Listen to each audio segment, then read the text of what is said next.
I came home after a double shift at the hospital, and my 7-year-old daughter was missing. My mom said, "We voted. You don't get a say." My sister was already stripping my daughter's room like it was a takeover. I stayed calm and said this. My parents and sister went pale. At 11:03 a.m., I stood on the front step in my work shoes, keys still in my hand, and listened. Not for anything dramatic. For my daughter, Cora. A cartoon theme song. Little feet. A random mom from down the hall. Instead, I heard activity, voices, laughter. The kind of bright, busy energy that usually only shows up in this house when someone is about to ask me for something. My body was begging for sleep. My head was still full of fluorescent lights and beeping monitors. I'd been on my feet so long my bones felt like they'd been rented out. But I'd been looking forward to this day anyway. 2 hours of sleep, maybe 3 if I got lucky. Then the whole afternoon with Cora. Bedtime together. Then I'd crash properly. That was the plan.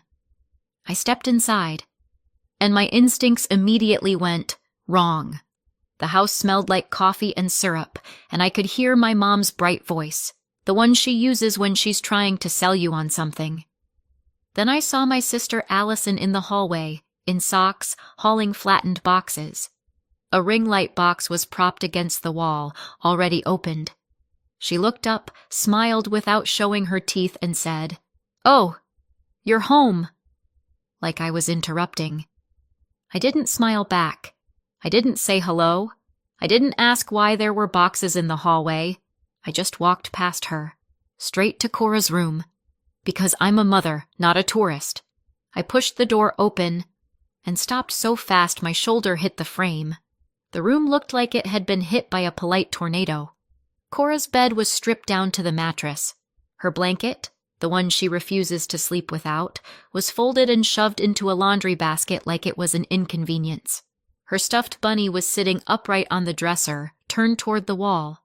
The rug was rolled halfway up, and the walls were bare in patches, where her drawings and little posters used to be. There was painter's tape stuck to the baseboards. A measuring tape stretched across the floor, and on the desk sat a stack of printed photos. Inspo, all beige and white and aggressively adult. This wasn't cleaning. This was repurposing. This was, your child doesn't live here anymore, so her room is available. My throat tightened. I turned in a slow circle like maybe she was hiding behind something. "Cora?" I called, softly at first. Nothing. I stepped farther into the room. The closet door was open. Her backpack was gone. My hands went cold. I turned back into the hallway. Allison was leaning against the wall. "Where is she?" I asked. Allison blinked at me, all innocence. "Where's who?" My voice stayed even. "Where is my daughter?" Before Allison could answer, my mom's voice floated from the kitchen. "Oh, honey," she called, like she was about to offer me a plate of pancakes. "Come in here." I didn't move. "Where is Cora?" Footsteps. Then my mom appeared at the end of the hallway, wiping her hands on a dish towel like she was in a commercial. My dad stood behind her. Allison shifted beside me, suddenly very interested in her nails. I repeated myself. "Where is Cora?" My mom smiled, tight and bright. "We voted." I stared at her. "We... what?" She lifted her chin. "We voted. You don't get a say." I felt the world go quiet, like someone turned down the volume on everything except my heartbeat. "You voted," I repeated slowly, because my brain refused to accept it at normal speed. "About what?" My dad crossed his arms. "It's been discussed." "It's been..." I let out a short, breathless laugh that didn't contain any humor. "You held a vote. About my child." My mom's expression hardened. "You're never here, Hannah. You work all the time." "I work," I said, "because bills don't care about feelings. Now, where is she?" Allison chimed in, casual as a weather report. She's with her dad. The air in my chest vanished.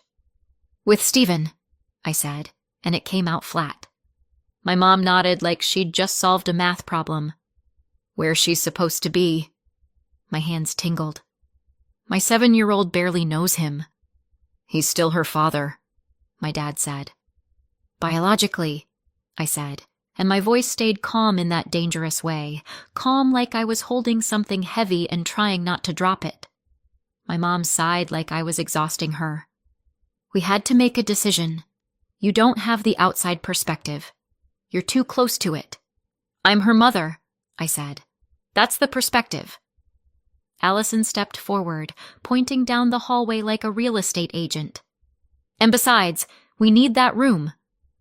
I stared at her. You need Cora's room. Allison didn't even flinch. I work from home now. I need an office, a studio. You can't film content with a child running around. I looked from her to my mom. You're turning her room into a studio. My mom said, We can't have a child here in the house. It's disturbing. Disturbing. My daughter. Existing. My dad added, And you can't take care of her. You're always at work. So why are you acting shocked?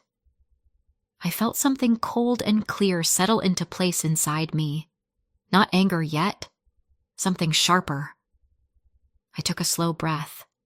Then I turned away and walked to the bathroom. Not because I was running. Because if I stayed in that hallway, I was going to say something that would set the whole house on fire, and I needed the fire later, when it would matter. I locked the door. I stared at myself in the mirror.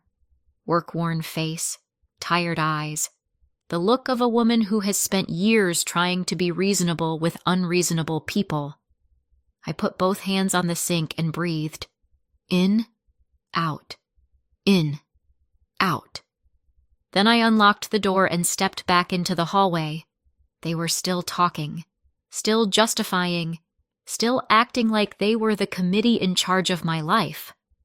I walked toward them, calm, steady, different. I stayed calm and said one sentence. They all stopped, and the color drained from their faces. They stared at me like they'd never seen me before, which was funny, in a dry kind of way, because they'd spent my whole life training me to be the version of me that wouldn't scare them, the one who didn't push back, the one who took whatever was handed to her and called it family. But the woman standing in that hallway, she wasn't asking for permission anymore.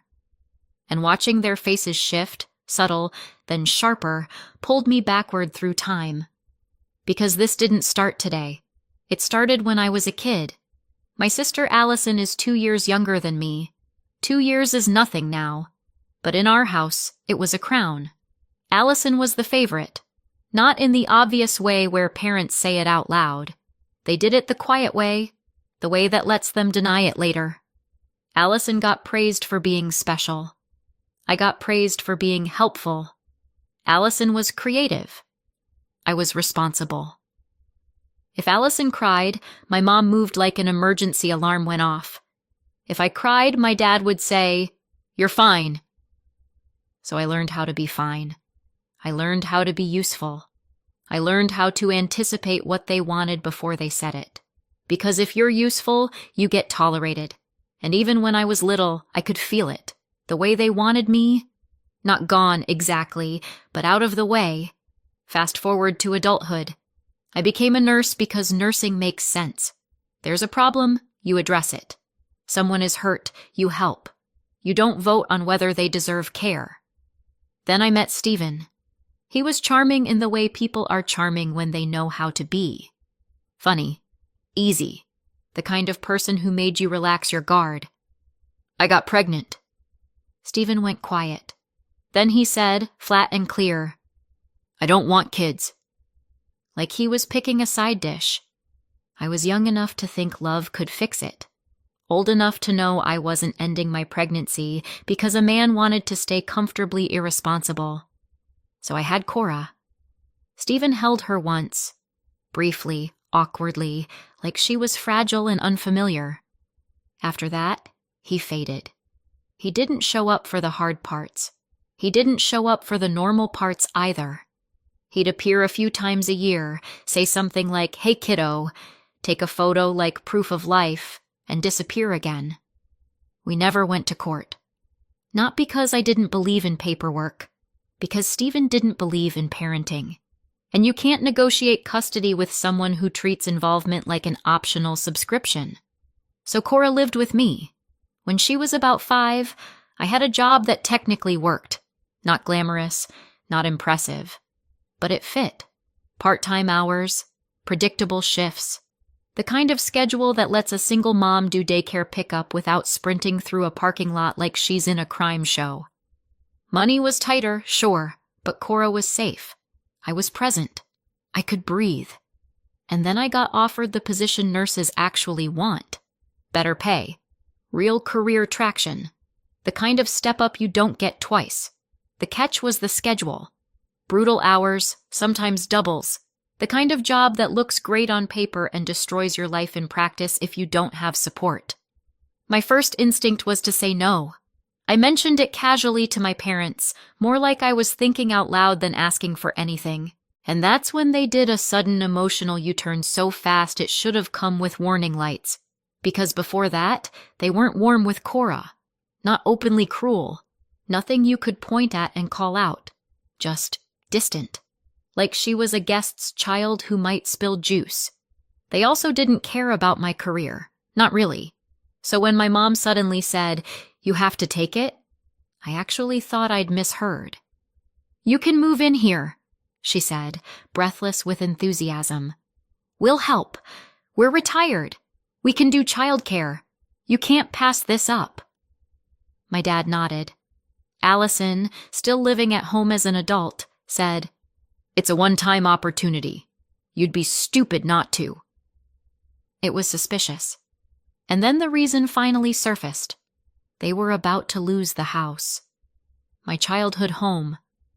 The place they treated like a throne. They were drowning in debt.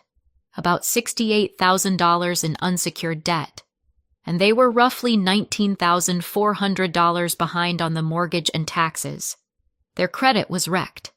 They couldn't refinance, they couldn't borrow, they couldn't fix it. And my stable, better-paying job? That was their lifeline. They sat me down like they were pitching a plan. "We need you to sign some things," my mom said. "What things?" I asked, already feeling my skin prickle. "A loan," my dad said. "In your name." My stomach dropped. "No!" "It's temporary," my mom said quickly. "We'll pay you back." Allison smiled like she was sharing a genius trick. "Your credit is good. Ours is not."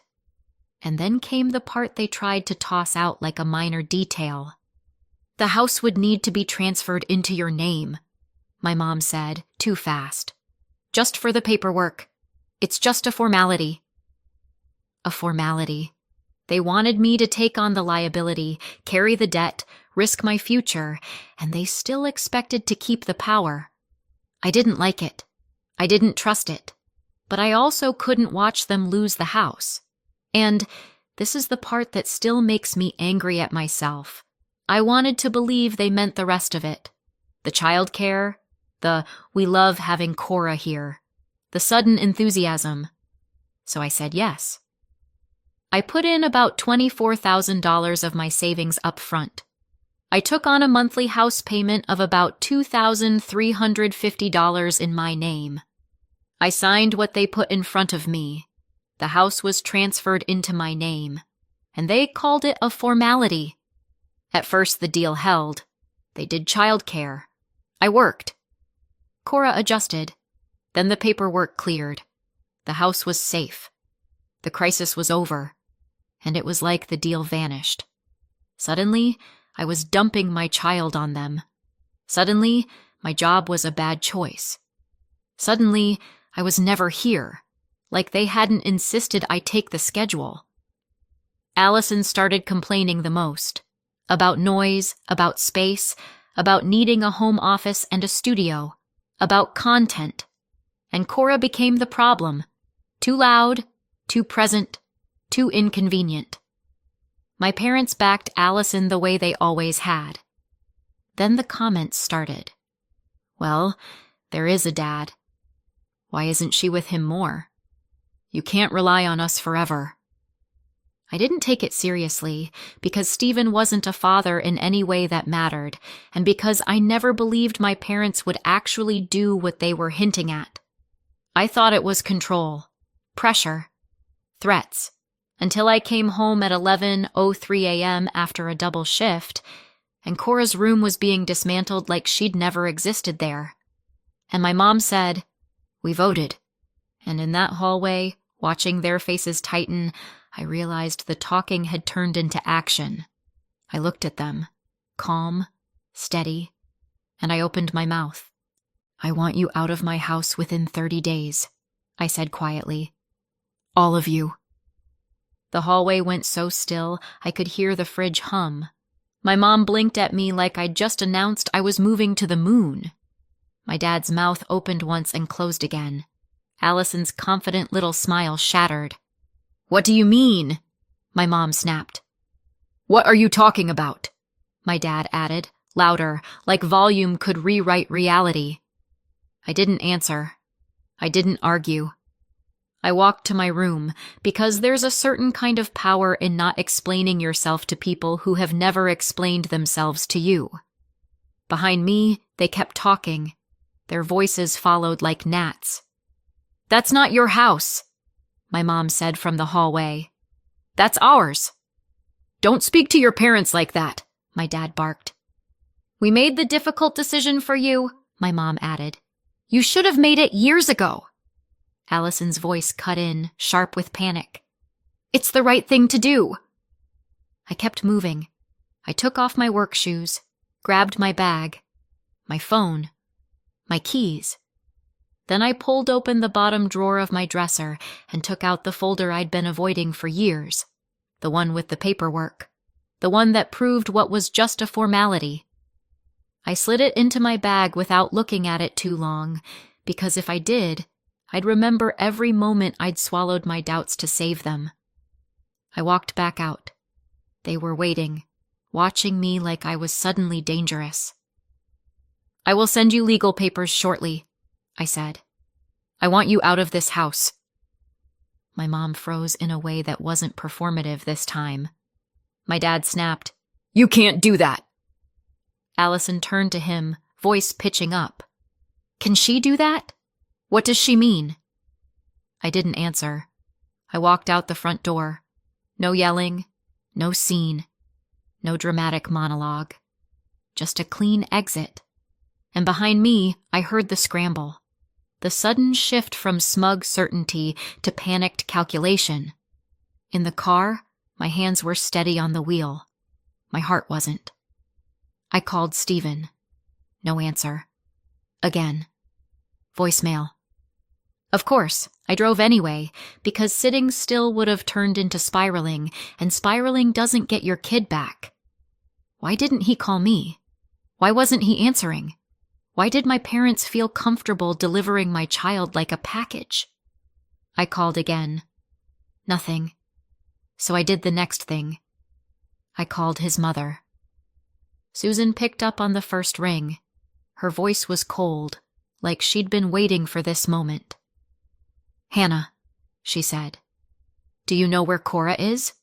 I asked, and I heard the crack in my own voice. "My parents said she's with Stephen, but he isn't answering. Is she okay?" "She will stay with us," Susan said, flat and final. "And you are not getting her back." I blinked. "What?" "She's fine," Susan said. "But you are not getting her back." Then she hung up. No warning, no explanation. Just a click, like she'd closed a file. I stared at my phone for half a second like it might change its mind. It didn't. I turned the car around so fast my tires chirped. I drove to Susan and David's house with my jaw clenched hard enough to hurt. When I got there, I knocked like I was trying to knock the lie out of the door. Susan opened the door a few inches. Not welcoming inches. The kind that say, I can shut this the second you give me a reason. I didn't bother with hello. Where's Cora? Susan's eyes moved over me, scrubs, messy hair, the look of someone running on fumes, and she didn't soften. If anything, she looked more certain. She's here, she said. Relief hit fast. Then she added, flat as a slammed file, and you're not getting her back. My stomach dropped. Excuse me? Your parents brought her, Susan said. They said you knew. I didn't, I said. I came home, and she was gone. Susan's gaze didn't move. They said you wanted her with Stephen. A short, humorless breath escaped me. Stephen won't even answer his phone. That did something. Not kindness, just a flicker, like the name was an old bruise. Behind her, a floorboard creaked. Her husband David appeared in the hallway, arms crossed, face unreadable. He didn't step closer. He just watched, like he was measuring the situation and deciding what it was worth. Is she okay? I asked, and I hated how careful my voice sounded. Susan didn't hesitate. She's safe. Let me see her. Susan's hand stayed on the door. I could feel my pulse in my throat. I forced it down. Nurse mode. Controlled. Clear. I'm not here to debate, I said. I'm here for my daughter. Susan's eyes narrowed slightly. You should have come with her. I didn't send her, I said. My parents did. Behind my back. Silence. Not peace. Calculation. David's gaze shifted, subtle, like he was checking if my story held weight. Susan's voice stayed cold. People say anything when they want something. Then don't take my word for it, I said. I pulled my phone from my pocket and held it up, screen facing her. One glance was enough. Missed calls to Stephen stacked like a ladder, the call to Susan, the timestamp. I called him. No answer. I called you. You hung up. Susan didn't look at the phone for long, but David did. Just a flick. Like he couldn't help himself. I kept my voice low. Ask Cora what she was told. Susan's jaw tightened. David didn't move for a beat. Then he spoke, calm, almost bored, like he was trying not to show his hand. Was she upset when she arrived? Susan's eyes flashed at him, but she answered anyway. Yes. I nodded once. Then you already know something's wrong. The house behind them was quiet. Too quiet. The kind of quiet that makes your skin crawl because it means someone small is sitting very still. Susan's grip on the door didn't loosen. David's eyes flicked past her shoulder toward the hallway, then back to me. Another beat. Then he shifted, just enough to create space. Come in, he said. Not warm, just letting me through. I stepped inside, and then I saw her. Cora was sitting at the kitchen table with a cup in front of her. Her shoulders were hunched. Her hands were wrapped around the cup like it was the only solid thing in the world. She looked small in a way that made something inside me go completely still. Cora, I breathed. Her eyes lifted to me. She didn't run. She didn't smile. She just stared, like she was waiting to see if I was real. I crossed the room and knelt beside her. Hi, baby, I said softly. I wrapped my arms around her. She didn't hug me back. She stayed stiff, arms at her sides, like she didn't trust the moment. My chest tightened. I pulled back just enough to see her face. Her eyes were wet, but she wasn't crying the way kids usually cry. It was like she'd already cried and ran out of room for it. Then her voice came out small and broken. Grandma said you didn't want me. My throat closed. I couldn't breathe for a second. I looked up, briefly, toward Susan and David. They were watching from the doorway, guarded and silent like they were waiting for a verdict. Then I looked back at my daughter. Honey, I said, and my voice shook. She lied. Cora's lip trembled. She said you told them. She said you were tired of me. My eyes burned. I came home, I said, carefully, like my words were the only thing holding her together. I came home and you weren't there. I was looking forward to spending the whole day with you. I drove as fast as I could. Cora's eyes searched mine. You didn't tell them? She whispered. You didn't tell them to bring me here because you don't want me? Never, I said, and my voice broke on the word. Not in a million years. Her shoulders sagged a little. Then, slowly, her arms lifted and wrapped around me. Not tight, not instantly. Cautious, but real. I held her like the world had proven it couldn't be trusted. Behind us, I could feel Susan and David watching. Still guarded, still quiet. Then David cleared his throat. We thought you didn't want her, Susan said stiffly. I didn't look up. I do. David's voice came lower, steadier. We don't approve of what Stephen is like. That made me look up. His eyes were serious. Not soft, but sincere. And when we believed a child was being handed over like she was unwanted, he added, we were willing to take her, without hesitation. Susan nodded once, still rigid. We weren't going to let her bounce around. I absorbed that. Not trust, not relief, information. A crack in the wall, placed late, exactly where it belonged. I stood, keeping one hand on Cora's shoulder. I'm taking her, I said. Susan didn't argue. David didn't block the door. They watched us go. Cora held my hand so tightly in the car it hurt, and I let it hurt, because it meant she was there. I drove away knowing one thing for certain. This wasn't the end. It was just the beginning. I didn't take Cora back to the house, not after what I'd seen in her room, not after what my mother had told her. I drove us straight to a hotel, beige walls, neutral carpet, the kind of place designed to be emotionally forgettable. Perfect. Cora climbed onto the bed with her shoes still on and stared at the TV without turning it on. I sat beside her and exhaled. Okay, I said softly. New plan. Cora looked at me, eyes wary. Are we safe? That question hit like a punch. I reached for her hand. Yes, I said. We're safe. Then I did what I do when everything is falling apart. I started handling it. I called work. Family emergency, I said to my charge nurse. I need time off. No one in a hospital asks for a full explanation when your voice sounds like that. Take what you need, she said. We'll cover. I hung up and looked at my daughter, and the mother bear part of me, quiet for too long under exhaustion and people-pleasing, stood up fully. Food first. Bath. Clean pajamas. Warm drink. Her favorite show. My hand on her back while she tried to fall asleep.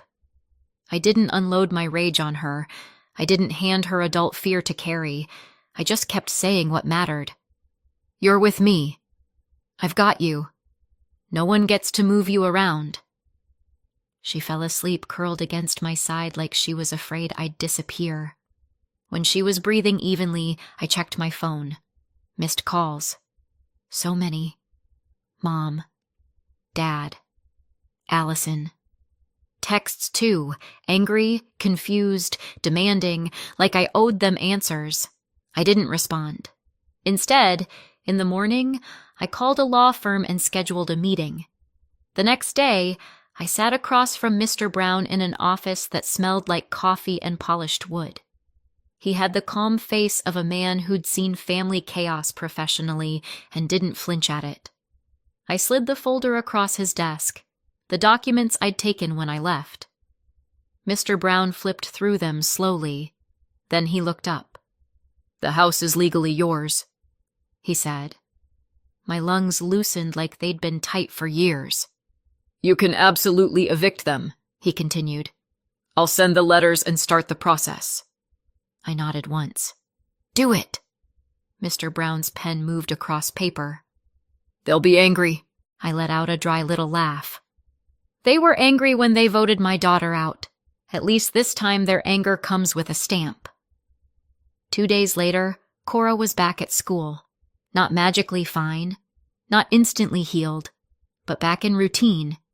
And I was back at the hospital trying to work like my personal life wasn't a disaster. I was in the hallway near the nurse's station when I heard my name. Not a coworker voice, a demanding voice. I turned, and there they were, my mom and dad, in the hospital, waving papers, the eviction documents. My mom's face was red with fury. My dad looked like he'd been chewing on anger for 2 straight days. They marched up to the desk and started raising their voices. Patients looked over. Staff stiffened. Someone in security started paying attention. I stepped forward before it became a full scene. 5 minutes, I said, clipped. That's all you get. My mom hissed. Oh, now you have limits. I led them to a side corridor near an empty consult room, close enough that staff could see me, far enough that my unit didn't have to watch this. My dad shoved the papers toward me. Explain this. My mom's voice climbed. How dare you? How dare you send lawyers after us? My dad snapped. You scammed us. You stole our house. I blinked slowly. I stole it? Yes, my mom spat. You used a loophole. You planned this. You betrayed your parents. I kept my voice flat, hospital calm. The kind of calm you use when someone is bleeding and you need your hands steady. You begged me to do it, I said. My mom scoffed. We never begged. You did, I said. You were about $68,000 in unsecured debt. You were roughly $19,400 behind on the mortgage and taxes. You couldn't refinance. Your credit was ruined. My dad's jaw tightened. I put in about $24,000 of my own savings up front, remember? I continued. I took on a monthly payment of about $2,350 in my name. I put my credit and my future on the line. My mom's eyes flashed. And you're throwing that in our faces. No, I said. I'm putting it back where it belongs. My dad stepped closer. We're your parents. I looked at him and felt something settle into place. Clean. Final. You stopped being my parents the moment you voted my daughter out, I said. My mom's voice rose higher. We made the difficult decision for you. You made it for yourselves, I said. For Allison's studio. For your comfort. For control. My mom flinched like I'd said something obscene. You dumped my child at Stevens, I said.